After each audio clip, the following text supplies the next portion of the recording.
আমার না হুট করেই খিদা লাগে আর তখনই কিছু না কিছু খাই আর আপনাদেরকেও দেখাই।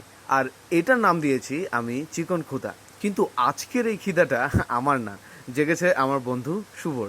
তাই গেলাম কাবাব খেতে। এরকম তাওয়ার মধ্যে অনেকটাই স্টেকের আদলে গরুর চাপ, সাথে গরম আর দারুণ স্বাদের লুচি।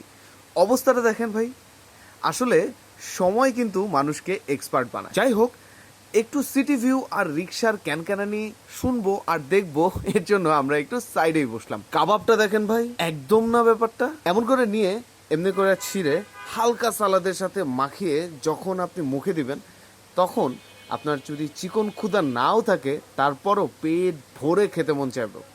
বাই দ্য ওয়ে, যাদের প্রপার্টির প্রতি একটু আকর্ষণ আছে তারা এটা একবার দেখতে পারেন। লেকের পাশে বড় রাস্তা, গাজীপুরের কোলাহল মুক্ত একটি সুন্দর জায়গায় এই পয়েন্টটা।